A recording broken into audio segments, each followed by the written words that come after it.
आज आपण अवशिष्ट जीवन विषय आसंता काली और परदिन विषय भविष्यतर योजना ईश्वर करिसेंती ताहा अस्थिर जीवन हेबा परि उचित नुहे अटक गले भाबुछंती किंतु आपण को हुए तो निरुत्साहित सेथिरो मुकाबिला करबा उचित जदि निश्चित नुहंती तेबे आपण ताहा स्पष्ट भावे जानि परिबे।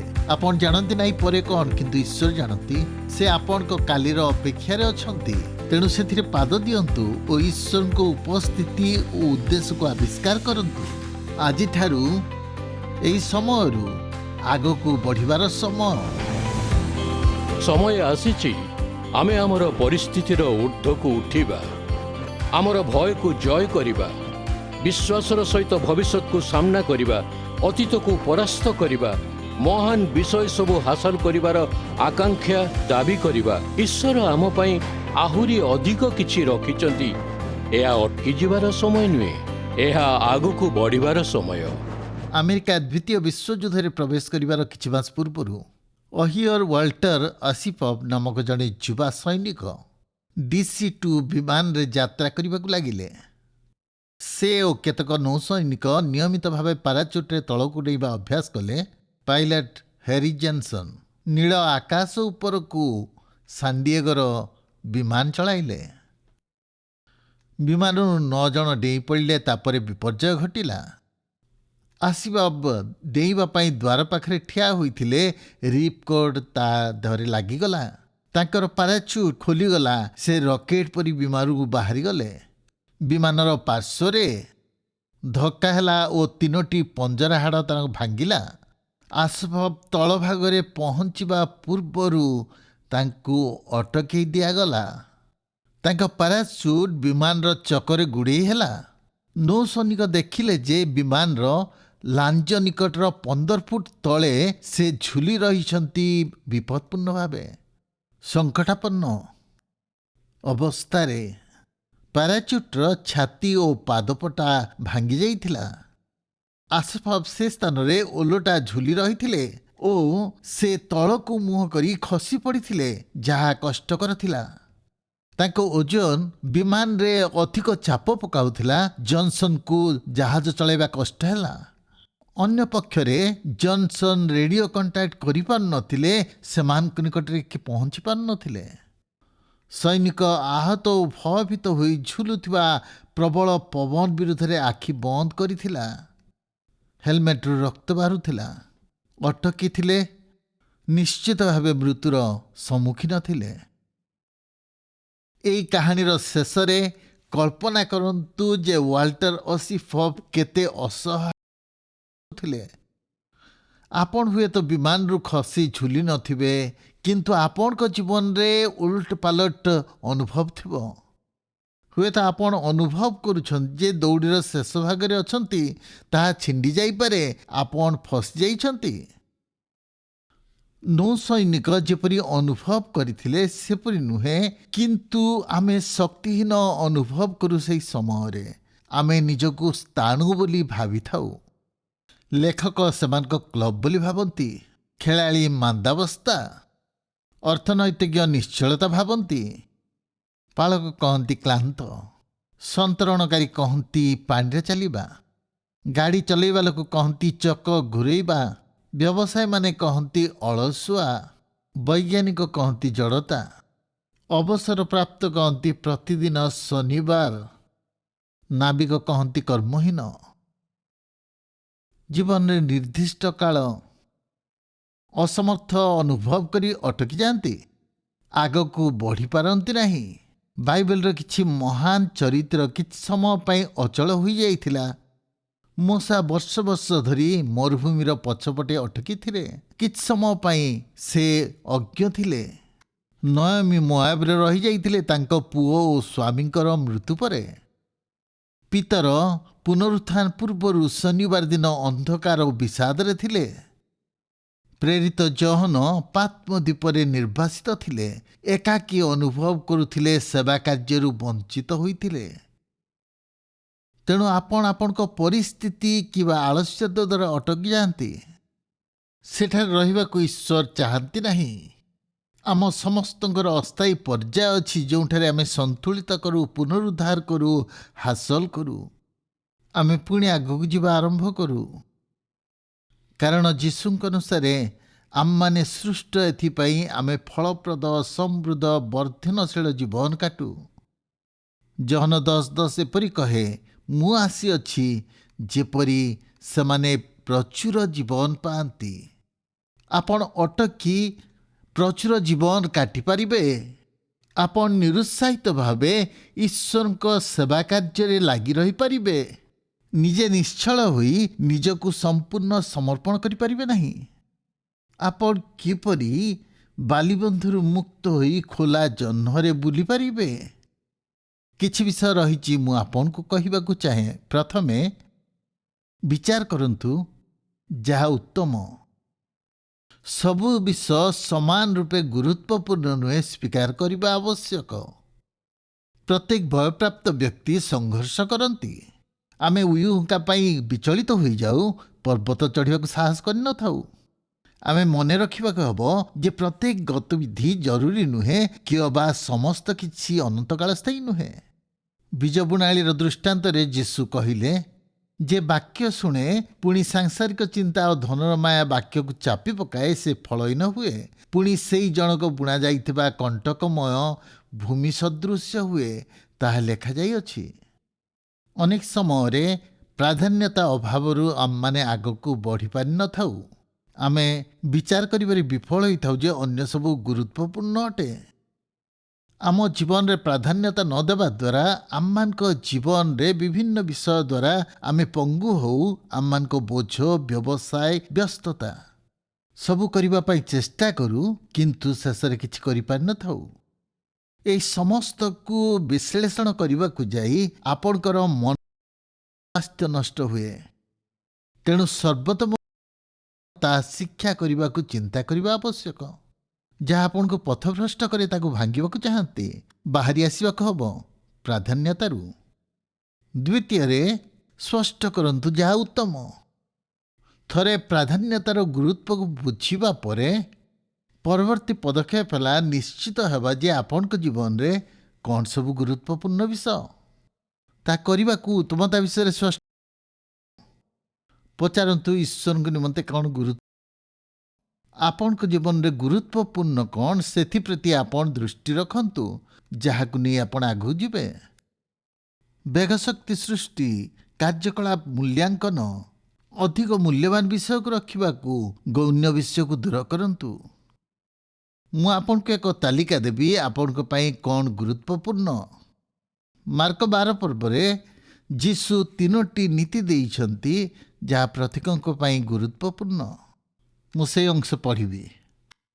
ସେ ଆଜ୍ଞାଟି ଏପରି, ହେ ଇସ୍ରାଏଲ ଶୁଣ, ପ୍ରଭୁ ଆମମାନଙ୍କ ଈଶ୍ୱର ଏକମାତ୍ର ପ୍ରଭୁ ଅଟନ୍ତି। ଆଉ ତୁମ୍ଭେ ଆପଣା ସମସ୍ତ ଅନ୍ତଃକରଣ, ସମସ୍ତ ପ୍ରାଣ, ସମସ୍ତ ମନ ଓ ସମସ୍ତ ଶକ୍ତି ଦେଇ ପ୍ରଭୁ ଆପଣା ଈଶ୍ୱରଙ୍କୁ ପ୍ରେମ କର, ପ୍ରଥମ ଆଜ୍ଞା। ଦ୍ୱିତୀୟଟି ଏହି, ତୁମ୍ଭେ ଆପଣା ପ୍ରତିବାସୀକି ଆତ୍ମତୁଲ୍ୟ ପ୍ରେମ କର। ଯୀଶୁ ପୁରାତନ ନିୟମର ସମସ୍ତ ବିଷୟବସ୍ତୁକୁ ଗୋଟିଏ ଅଂଶରେ ଗୁରୁତ୍ୱର ସହିତ ପ୍ରକାଶ କରୁଛନ୍ତି। ସେହି ପ୍ରାଧାନ୍ୟତା ପ୍ରେମ। ସେହି ପ୍ରାଧାନ୍ୟତାକୁ 3ଟି ବିଷୟରେ କହନ୍ତି। ତାହା ନ ବୁଝି ଆଗକୁ ବଢ଼ିବା ଅସମ୍ଭବ ବିଷୟ। ଈଶ୍ୱରଙ୍କ ପରିଭାଷିତ ପ୍ରେମ ସବୁଠାରୁ ଗୁରୁତ୍ୱପୂର୍ଣ୍ଣ ବିଷୟ। ପ୍ରଥମେ ଈଶ୍ୱରଙ୍କୁ ପ୍ରେମ କରିବା। ଦ୍ୱିତୀୟ ବିବରଣ 6 ପର୍ବରେ ଲେଖାଯାଏ, ଏ ରୂପେ ତୁମ୍ଭେ ଆପଣା ସମସ୍ତ ଅନ୍ତଃକରଣ ଓ ସମସ୍ତ ପ୍ରାଣ ଓ ସମସ୍ତ ଶକ୍ତି ସହିତ ପ୍ରଭୁ ପରମେଶ୍ୱରଙ୍କୁ ପ୍ରେମ କରିବ। ଅନ୍ୟପକ୍ଷରେ ଏହା ହିଁ କରିବା ପାଇଁ ଆମମାନଙ୍କୁ ସୃଷ୍ଟି କରାଯାଇଅଛି। ତାହା କରିବା ପାଇଁ ଆମମାନଙ୍କୁ କୁହାଯାଇଅଛି ଆମେ ସମସ୍ତ ମନ ସହିତ ତାଙ୍କୁ ପ୍ରେମ କରିବା ଆବଶ୍ୟକ। ସମସ୍ତ ଗୁଣ, ସମସ୍ତ ଅନୁଗ୍ରହ ଓ ଆବେଗପୂର୍ଣ୍ଣ ଭାବେ, ବ୍ୟବହାରିକ ଭାବେ ସେ ସମସ୍ତ ବିଷୟ ଆଲିଙ୍ଗନ କରିବା ଆବଶ୍ୟକ। ଯାହା ଆମେ କରୁ, ଯାହା ଚିନ୍ତା କରୁ, ଯାହା କହୁ, ଯାହା ଭାବୁ। ତେଣୁ ପ୍ରଥମ ବିଷୟ ଈଶ୍ୱରଙ୍କୁ ହୃଦୟ ସହିତ ପ୍ରେମ କରିବା। ଆପଣ ସେ ସ୍ଥାନକୁ ନ ଯିବା ପର୍ଯ୍ୟନ୍ତ ଅନ୍ୟ ସ୍ଥାନକୁ ଯାଇପାରିବେ ନାହିଁ, କାରଣ ପ୍ରତ୍ୟେକ ବିଶ୍ୱାସୀଙ୍କ ଲକ୍ଷ୍ୟ ଯୀଶୁଙ୍କୁ ପଚରାଯାଇଥିବା ପ୍ରଶ୍ନର ଉତ୍ତର ଠାରୁ ଅଧିକ ସେ ସେମାନଙ୍କୁ କହୁଛନ୍ତି। ଯୀଶୁ କହିଲେ, ଆପଣା ପ୍ରତିବାସୀକି ଆତ୍ମତୁଲ୍ୟ ପ୍ରେମ କର। ପ୍ରେମର ସେହି ଗୁରୁତ୍ୱ ମଧ୍ୟରେ ଦ୍ୱିତୀୟ ପ୍ରୟୋଗ ଦେଖୁ। ପ୍ରତିବାସୀକୁ ପ୍ରେମ ଏବଂ 770 କୋଟି ଲୋକ ଅଛନ୍ତି। ଆମେ ପ୍ରତ୍ୟେକଙ୍କୁ ଜାଣିପାରିବା ନାହିଁ, ବ୍ୟକ୍ତିଗତ ଭାବରେ ଯତ୍ନ ନେଇପାରିବା ନାହିଁ, କିନ୍ତୁ ଈଶ୍ୱର ଜାଣନ୍ତି କିପରି ଆମମାନେ ତାହା କରିପାରିବା। ପ୍ରେମ କରିବାର ଅର୍ଥ ଯେଉଁମାନେ ଆମ ଚତୁର୍ଦିଗରେ ଅଛନ୍ତି ସେମାନଙ୍କୁ ଯୀଶୁଙ୍କ ପ୍ରେମ ବିଷୟ କହିବା। ବାଇବେଲ କହେ, ପରସ୍ପରକୁ ପ୍ରେମ ବିନା ଆଉ କାହିଁରେ ଋଣୀ ହୁଅ ନାହିଁ, କାରଣ ଯେ ପରକୁ ପ୍ରେମ କରେ ସେ ବ୍ୟବସ୍ଥା ସଫଳ କରିଅଛି। ପ୍ରେମ ପ୍ରତିବାସୀର ଅନିଷ୍ଟ କରେ ନାହିଁ, ବ୍ୟବସ୍ଥା ସଫଳ କରେ। ପାଉଲ କହନ୍ତି, ସମସ୍ତ ବ୍ୟବସ୍ଥା ଗୋଟିଏ ବାକ୍ୟରେ ସିଦ୍ଧ ହୁଏ, ତୁମ୍ଭେ ପ୍ରତିବାସୀକି ଆତ୍ମତୁଲ୍ୟ ପ୍ରେମ କର। ପ୍ରତିବାସୀକୁ ପ୍ରେମ କରିବା ଅନୁଭବ କରିବା ନୁହେଁ, କିନ୍ତୁ ପ୍ରତିବାସୀକୁ ପ୍ରେମ କରିବା କିଛି କରିବା। ଯାକୋବ 2:8 କହେ, ତୁମମାନେ ଆପଣା ପ୍ରତିବାସୀକି ଆତ୍ମତୁଲ୍ୟ ପ୍ରେମ କର। ଶାସ୍ତ୍ରର ଏହି ରାଜକୀୟ ବ୍ୟବସ୍ଥା ଯଦି ପ୍ରକୃତରେ ପାଳନ କର। ସଠିକ ଭାବେ ପ୍ରାଧାନ୍ୟତା ଦେବା ଏକ ଆହ୍ୱାନ ଅଟେ। ପ୍ରଥମ ପଦକ୍ଷେପ ହେଉଛି ଶୀର୍ଷରେ କ'ଣ ଅଛି ତାହା ଜାଣିବା। ତାପରେ ସମସ୍ତ ବିଷୟ ସ୍ଥିର ହୋଇଯିବ। ପ୍ରଥମ ବିଷୟ ହେଲା ସ୍ପଷ୍ଟ, ଈଶ୍ୱରଙ୍କୁ ପ୍ରେମ କରିବା। ଦ୍ୱିତୀୟରେ ଅନ୍ୟକୁ ପ୍ରେମ କରିବା ଏବଂ ତୃତୀୟରେ ଆଶ୍ଚର୍ଯ୍ୟ ବିଷୟ, ନିଜକୁ ପ୍ରେମ କରିବା। ଲକ୍ଷ୍ୟ କରନ୍ତୁ ଯୀଶୁ କିପରି କହୁଛନ୍ତି, ଆପଣା ପ୍ରତିବାସୀକୁ ପ୍ରେମ କର ଓ ଆପଣା ତୁଲ୍ୟ ପ୍ରେମ କର। ଆମମାନଙ୍କୁ ସତର୍କ ରହିବାକୁ ପଡ଼ିବ, କାରଣ ଶୟତାନ ସର୍ବଦା ଆତ୍ମପ୍ରେମ, ସ୍ୱାର୍ଥପରତା, ଅହଙ୍କାର, ବୃଥା ଗର୍ବ, ଆତ୍ମଶ୍ଳାଘା ଓ ପାପପୂର୍ଣ୍ଣ ପ୍ରଶଂସା ଭଲ ପାଇବା ପାଇଁ ଚେଷ୍ଟା କରିଥାଏ, ଯାହା ଆମମାନେ କରିବା ଉଚିତ ନୁହେଁ। ଏହା କରିବାକୁ ମୁଁ କହୁନାହିଁ। ଅନ୍ୟପକ୍ଷରେ ନିଜର ଯତ୍ନ ନେବା ପାଇଁ ଈଶ୍ୱର ଦତ୍ତ ଦାୟିତ୍ୱ ଆପଣଙ୍କୁ ଦିଆଯାଇଛି। ଆପଣଙ୍କ ଶରୀର ହେଉଛି ଈଶ୍ୱରଙ୍କ ମନ୍ଦିର। ଆପଣଙ୍କ ବ୍ୟକ୍ତିତ୍ୱ ହେଉଛି ସେହି ମାଧ୍ୟମ ଯାହାଦ୍ୱାରା ଈଶ୍ୱର ଅନ୍ୟମାନଙ୍କୁ ସ୍ପର୍ଶ କରନ୍ତି।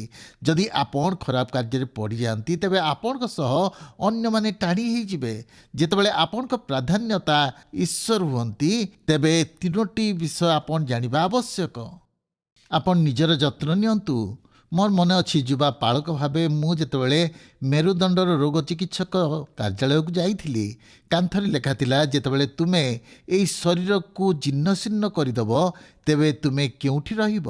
ଆମେ କେବଳ ଗୋଟିଏ ଶରୀର ପାଇଛୁ, ଏକ ନୂତନ ଶରୀର ପାଇନାହୁଁ। ଆମର ଏହି ଶରୀର ପୁନର୍ଗଠନ କରୁନାହୁଁ। ତେଣୁ ଈଶ୍ୱର ଆମକୁ ଯାହା ଦେଇଛନ୍ତି ତାର ଯତ୍ନ ନେବାକୁ ହେବ। ଆମମାନଙ୍କୁ ସର୍ବୋତ୍ତମ ବିଷୟ କ'ଣ ବିଚାର କରିବାକୁ ହେବ।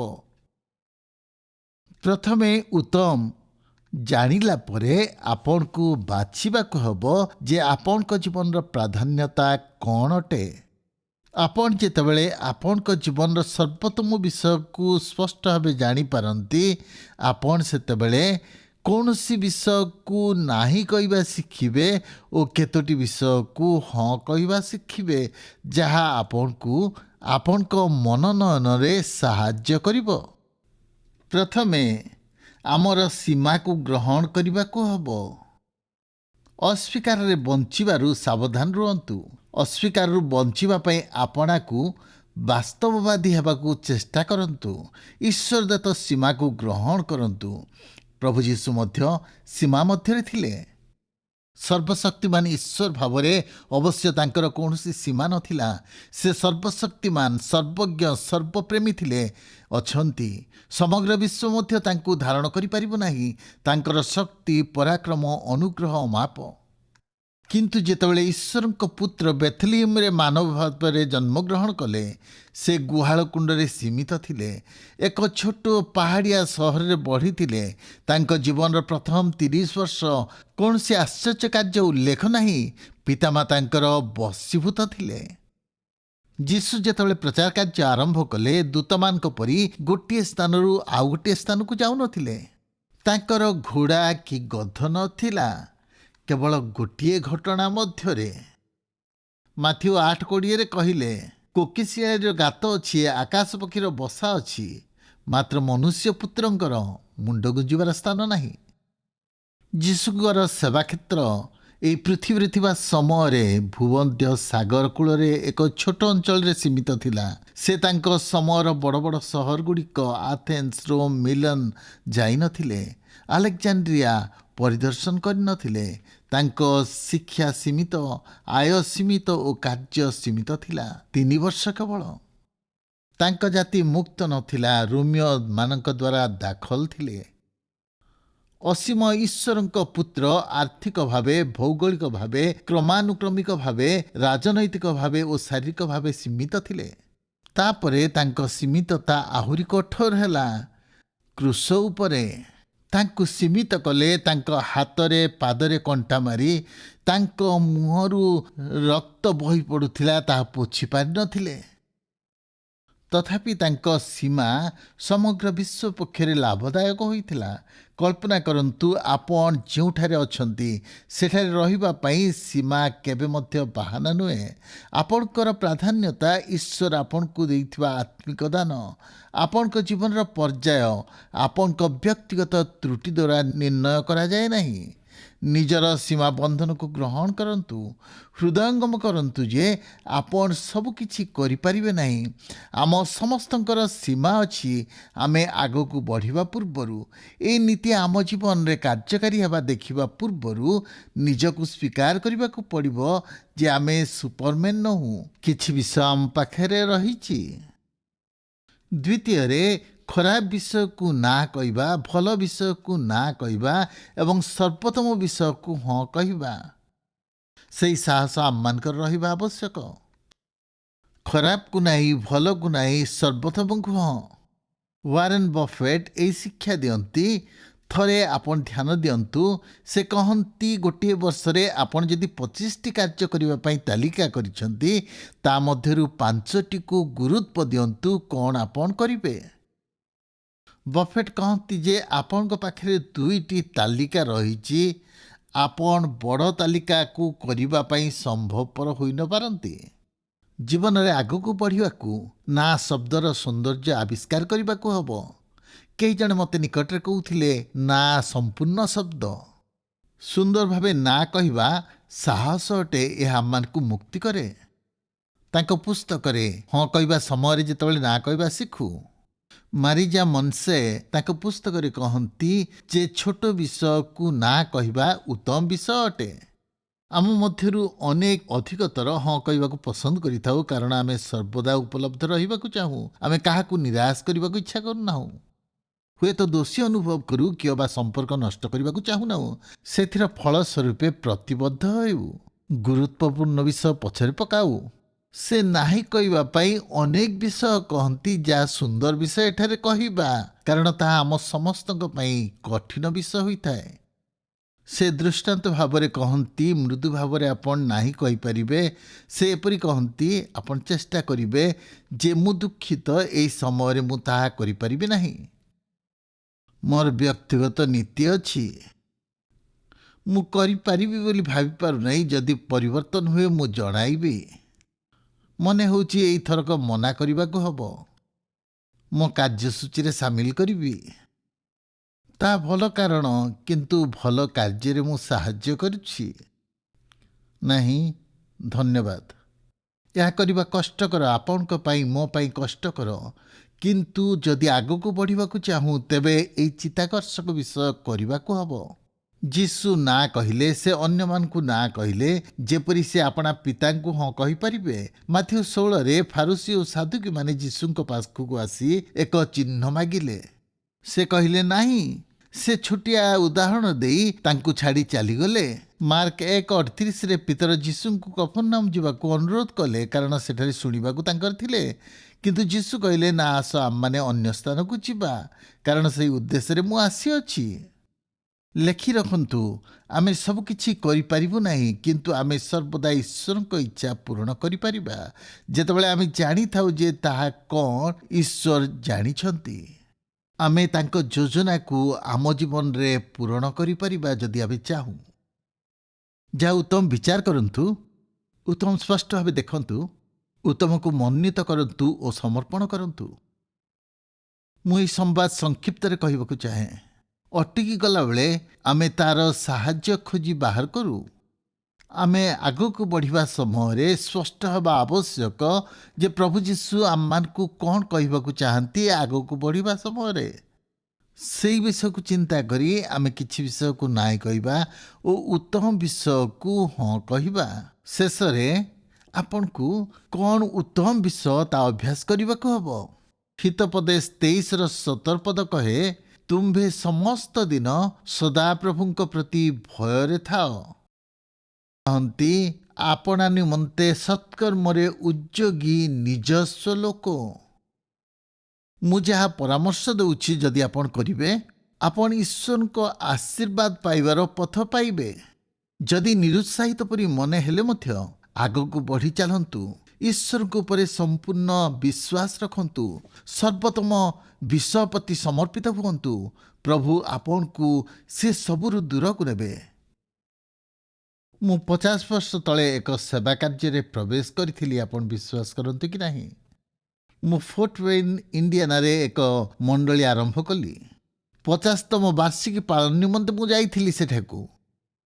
ମୁଁ ଯେତେବେଳେ ସେଇ ଚର୍ଚ୍ଚକୁ ଯାଇଥିଲି, ସେହି ସମୟରେ ମୁଁ ଯୁବା ଥିଲି, ବିବାହ କରିନଥିଲି, ଆମମାନଙ୍କର କୌଣସି ସନ୍ତାନ ନଥିଲା।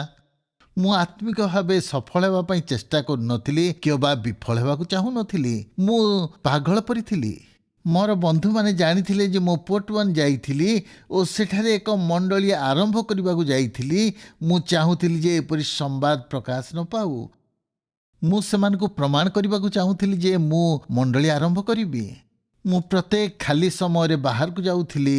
ଶନିବାର, ରବିବାର, ଅପରାହ୍ନ ସମୟରେ, ରାତ୍ରିରେ ସବୁବେଳେ ବାହାରକୁ ଯାଉଥିଲି। ଈଶ୍ୱରଙ୍କ କାର୍ଯ୍ୟ କରୁଥିଲି। ମୁଁ ଯାହା ଭଲ ତାହା କରିବାକୁ ଚେଷ୍ଟା କରୁଥିଲି। ଆପଣମାନେ ଜାଣନ୍ତି ମୁଁ କରୁଥିଲି। ତାପରେ ଡୋନା ଆଉ ମୁଁ, ଆମମାନଙ୍କର 2ଟି ସନ୍ତାନ ଥିଲେ। ଆମେ ଗୋଟିଏ ସନ୍ତାନକୁ ପୋଷ ଗ୍ରହଣ କରିଥିଲୁ। ତାପରେ ଦ୍ୱିତୀୟ ସନ୍ତାନଟି ଜନ୍ମ ହେଲା। ସେ ସମୟରେ ମୋ ଝିଅ ଚୀନ୍ ଛୋଟ ଥିଲା। ଡେଭିଡ୍ 13 ମାସ ହୋଇଥିଲା। ଡୋନା ପିଲାମାନଙ୍କ ସହିତ ଘରେ ରହିଲା ବେଳେ ମୁଁ ଘୋଡ଼ାରେ ବସି ଲୋକମାନଙ୍କୁ ଯୀଶୁଙ୍କ ନିକଟକୁ ଡାକୁଥିଲି। ମୁଁ ରାତ୍ରି ଭୋଜନ ପାଇଁ ଯେତେବେଳେ ଆସେ, ଡୋନା ମୋତେ କହେ, ତୁମେ କ'ଣ ଆଜି ରାତି ମଧ୍ୟ ଚାଲିଯିବ? ମୁଁ ସେବା କାର୍ଯ୍ୟ ପୁଣି ପରିବାର ମଧ୍ୟରେ ସନ୍ତୁଳନ ରକ୍ଷା କରିବାକୁ ଚେଷ୍ଟା କରୁଥିଲି। ମୁଁ ଯେତେବେଳେ ଘରକୁ ଆସୁଥିଲି, ମୋ ସ୍ତ୍ରୀଙ୍କର ଦୁଃଖ ଚେହେରା ଦେଖୁଥିଲି। ଈଶ୍ୱରଙ୍କ ଇଚ୍ଛା ସାଧନ କରୁଥିଲି ଭାବୁଥିଲି। ମୋ ଇଚ୍ଛା ସାଧନ କରୁଥିଲି। ମୁଁ ବିଫଳ ହେବାକୁ ଚାହୁଁନଥିଲି। ଦିନେ ଡୋନା ରୋଷେଇ ଘରେ ମୋତେ ବସାଇଲେ। ହୃଦୟର କଥା। ସେ ମୋତେ କହିଲେ, ହନି, ମୁଁ ଆଜି ପଚାରୁଛି, ଆଉ କେବେ ପଚାରିବି ନାହିଁ, ତୁମେ ରାତିର ରହିବ କି? ମୁଁ ଭାବୁଥିଲି ଓ ପ୍ରାର୍ଥନା କରୁଥିଲି ଯେ ତୁମେ ଏହି ପରିବାରର ଯାଜକ ଅଟ। ଦିନେ ପ୍ରଭୁଙ୍କୁ ହିସାବ ଦେବାକୁ ହେବ ଯେ ତୁମେ କିପରି ଆମକୁ ନେତୃତ୍ୱ। ଯଦି ତୁମେ ବିଶ୍ୱାସ କରୁଛ ଈଶ୍ୱର ଚାହାନ୍ତି ଦୂରରେ ରହି ତୁମେ ନେତୃତ୍ୱ ଦିଅ ବୋଲି, ମୁଁ ଯୁକ୍ତି କରିବି ନାହିଁ। ତୁମେ ଯାହା ଇଚ୍ଛା ତାହା କରିପାର। ତାହା ମୋତେ ପରିବର୍ତ୍ତନ କରିଥିଲା। ମୁଁ ଅନୁଭବ କଲି ଯେ ଈଶ୍ୱରଙ୍କ ଇଚ୍ଛାରେ କୌଣସି ଦ୍ୱନ୍ଦ୍ୱ ନାହିଁ। ସେ ଜଣେ ବ୍ୟକ୍ତିଙ୍କୁ ପିତା ଓ ପାଳକ ହେବା ପାଇଁ ଡାକନ୍ତି ନାହିଁ। 2ଟି ବିଷୟ ପରସ୍ପର ମଧ୍ୟରେ ଯୁଦ୍ଧ ଚାଲିଥାଏ। ତାପରେ ଈଶ୍ୱରଙ୍କ ପ୍ରାଧାନ୍ୟତାକୁ ମୁଁ ପ୍ରାର୍ଥନା କରିବାକୁ ଲାଗିଲି। ମୋ ଜୀବନରେ ସ୍ପଷ୍ଟ ହେଲା। ମୁଁ ଏହି 4ଟି ଉକ୍ତି ସଂଗଠିତ କଲି। ସେସବୁ ତାହା। ପ୍ରଥମେ, ମୁଁ ଜଣେ ବ୍ୟକ୍ତି, ଈଶ୍ୱରଙ୍କ ପ୍ରତି ଦାୟିତ୍ୱ ଅଛି। ଦ୍ୱିତୀୟରେ, ମୋ ସ୍ତ୍ରୀଙ୍କ ପ୍ରତି ମୋ ଦାୟିତ୍ୱ ଅଛି। ସେ ମୋର ଅଂଶୀଦାର ଅଟେ। ତୃତୀୟରେ, ପିତା ଭାବେ ମୋ ପିଲାମାନଙ୍କ ପ୍ରତି ମୋ ଦାୟିତ୍ୱ ଅଛି। ଚତୁର୍ଥରେ, ପାଳକ ଭାବେ ମୋ ମଣ୍ଡଳୀ ପ୍ରତି ଦାୟିତ୍ୱ ଅଛି। ମୁଁ ଏହି 4ଟି ପ୍ରାଧାନ୍ୟତାକୁ କରିବାକୁ ଚେଷ୍ଟା କରିଛି। ଯଦି ବିପଦରେ ଯାଏ, ସେ ନୀତିଗୁଡ଼ିକ ମୋତେ ପୁଣି ଟାଣି ନିଏ। ମୁଁ ସେହି ପ୍ରାଧାନ୍ୟତାକୁ ଗୁରୁତ୍ୱ ଦିଏ ଯାହା ମୁଁ ମନୋନୀତ କରିଛି। ମୁଁ ସେହି ସ୍ଥାନରୁ ଦୂରକୁ ଗଲାବେଳେ ତାହା ଚୁମ୍ବକ ପରି ମୋତେ ଟାଣି ନିଏ। ମୁଁ ତାହା ଦେଖିପାରିଛି। ମୋ ଜୀବନରେ ତାହା ଅନୁଭବ କରିଛି। ପୁଣି ମୁଁ ଥରେ ସେହି ନୌସେନା ବିଷୟରେ କହିବି। ମୁଁ ଦୁଃଖିତ ଯେ ଆପଣଙ୍କୁ ସେହି ପୁଅ ବିଷୟରେ ଜାଣିବା ପାଇଁ ଏତେ ସମୟ ଅପେକ୍ଷା କରିବାକୁ ପଡ଼ିଲା। ନୌସୈନିକମାନେ, ସେମାନେ ନୀତିରେ ରୁହନ୍ତି, ସଦା ବିଶ୍ୱସ୍ତ ଥାନ୍ତି। ସେମାନେ କେବେ ସହଜରେ ହାର ମାନନ୍ତି ନାହିଁ। ୱାଲ୍ଟର ଅସିଫଭ୍ ତାଙ୍କ ଗୋଡ଼ରେ ଝୁଲି ରହିଥିଲେ। ପାରାଚୁଟ୍ର ଦୌଡ଼ିରେ ବିମାନ ପଛରେ ଟାଣି ହୋଇଯାଇଥିଲେ। ଚକରେ ଫସି ରହିଥିଲେ। ସଙ୍କଟାପନ୍ନ ଅବସ୍ଥାରେ ଥିଲା। ପାଇଲଟ ହେରାଲ୍ଡ ଜନସନ୍ ଦେଖିଲେ ବିମାନର ଇନ୍ଧନ ଶେଷ ହେବାକୁ ଲାଗିଲାଣି। ଯଦି ବିମାନକୁ ଜରୁରୀକାଳୀନ ଅବତରଣ କରାଯାଏ ଓସେଫ ମୃତ୍ୟୁବରଣ କରିବେ। ତେଣୁ ବାୟୁସେନା ଘାଟି ଚାରିପାଖରେ ସେ ବୁଲିବାକୁ ଆରମ୍ଭ କଲେ। ସେ ଉପରକୁ ଚାହିଁଲେ ଓ ଦେଖିଲେ କିଛି ଗୋଟେ ଝୁଲୁଛି। ଲୋକମାନେ ଚିତ୍କାର କଲେ, କେହି ଲୋକଟିଏ ଝୁଲୁଛି ତା ତଳେ। କିନ୍ତୁ ଗୋଟିଏ ପାଇଲଟ ସେ ତଳକୁ ଦେଖି ଚାହିଁଲେ ଓ କ'ଣ ଘଟୁଛି ଜାଣିପାରିଲେ। ସେ ମେରାଇନ୍କୁ ଦେଖି ଚିତ୍କାର କଲେ, ଏ ଲୋକ ଝୁଲୁଛନ୍ତି। ସେ ଦୁଇଟି ବିମାନକୁ ଉଠାଇଲେ ଓ ଉପରେ ଉଡ଼ିବାକୁ ଲାଗିଲେ। ଜରୁରୀକାଳୀନ ପରିସ୍ଥିତିରେ ସେମାନେ ଉପରକୁ ଗଲେ। ସେତେବେଳେ ଭୂମିରେ ଥିବା ସମସ୍ତେ ସେହି ଜରୁରୀକାଳୀନ ପରିସ୍ଥିତିକୁ ବୁଝିପାରିଲେ। ପ୍ରତ୍ୟେକ ଆଖି ସ୍ତବ୍ଧ ହୋଇଗଲା। ଲୋରେ ଜନସନ୍ ପ୍ରଶାନ୍ତ ମହାସାଗର ଆଡ଼କୁ ଯିବା ପାଇଁ ହାତରେ ସଂକେତ ଦେଇଥିଲେ ଏବଂ ଦୁଇଟି ବିମାନ 3000 ଫୁଟ ଉଚ୍ଚତାକୁ ଉଠିଥିଲା। ବଡ଼ ବିମାନ ତଳେ ଗତି କରୁଥିଲା ଏବଂ ମ୍ୟାକ୍କ୍ୟାନ୍ସ ତାଙ୍କ ପଛ ସିଟ୍ରେ ସିଧା ଠିଆ ହୋଇ ଓସେଫ ପାଇଁ ଝାମ୍ ମାରିଥିଲେ। କିନ୍ତୁ ଅସଫବ ଛନ୍ଦି ହୋଇ ରହିଥିଲେ। ଦୁଇଟି ବିମାନ ଓ ସମସ୍ତ ମେରାଇନ୍ ଲୋକ ବିପଦରେ ଥିଲେ। କୌଣସି ପ୍ରକାରେ ଈଶ୍ୱରଙ୍କ ଅନୁଗ୍ରହରୁ ଲୋରେ ବିମାନକୁ UC-2 ନିକଟକୁ ଆଣିଲେ ଓ ଧକ୍କା ଦେଲେ ଓ ପ୍ରକ୍ରିୟାରେ ଧୀରେ ଧୀରେ ଓସେଫକୁ ସେଥିରୁ ମୁକ୍ତ କଲେ ତାଙ୍କ ପାରାଚୁଟ୍ ମଧ୍ୟରୁ। ଅଧଘଣ୍ଟାରୁ ଅଧିକ ସମୟ ଧରି ଆକାଶରେ ଉଡ଼ିବା ପରେ ଅସଫ ମୁକ୍ତ ଥିଲେ, କିନ୍ତୁ ସେ ସୁରକ୍ଷିତ ନଥିଲେ। ଏବେ କଟାଯାଇଥିବା ପାରାଚୁଟ୍ର ଦଉଡ଼ି ରାଡାରରେ ଲାଗିଯାଇଥିଲା। ଲୋରି ନିୟନ୍ତ୍ରଣ କରିବାରେ ସଂଘର୍ଷ କରୁଥିଲେ। ସେ କଲେ, ଯେତେବେଳେ ଅବତରଣ କଲେ ଲୋକେ ଚିତ୍କାର କରିବା ଶୁଣାଗଲା। ସେମାନେ ଚିତ୍କାର କରି କଥା କହିଲେ, ଇତିହାସରେ ସବୁଠାରୁ ଚମତ୍କାର ସାହସିକ ଉଦ୍ଧାର କାର୍ଯ୍ୟ ସେ କଲେ। ଅସହାୟ ନୌସୈନିକ 6 ମାସ ହସ୍ପିଟାଲ ରହିଲେ। ଭଲ ହେଲା ପରେ ସେ ଶୀଘ୍ର ବିମାନରୁ ଡେଇଁବାକୁ ଆରମ୍ଭ କଲେ।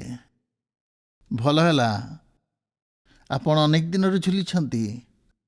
ଆପଣ ଈଶ୍ୱରଙ୍କ ଜୀବନ ରେଖାକୁ ଧରି ରଖନ୍ତୁ, ତାହା ମୁଁ ଚାହେଁ। ତାଙ୍କ ଯୋଜନାରେ ଆଗକୁ ବଢ଼ନ୍ତୁ। ସର୍ବଦା ତାଙ୍କ ଶକ୍ତିରେ ଆଶୀର୍ବାଦରେ ପୂର୍ଣ୍ଣ ହୁଅନ୍ତୁ। ଈଶ୍ୱର କ'ଣ ଚାହାନ୍ତି ଖୋଜନ୍ତୁ, ଅଗ୍ରାଧିକାର ଦିଅନ୍ତୁ, ଜୀବନ ସଂଗଠିତ କରନ୍ତୁ। ଗୋଟିଏ ବିଷୟ ଉପରେ ଈଶ୍ୱର ତାଙ୍କ ଅନୁଗ୍ରହରେ ଆଗକୁ ବଢ଼ିବାରେ ସାହାଯ୍ୟ କରିବେ। ସେ ଆଶ୍ଚର୍ଯ୍ୟ ଭାବେ ବ୍ୟବହାର କରିବେ। ଆମ ସମସ୍ତଙ୍କ ଜୀବନରେ ତାହା ଘଟୁ।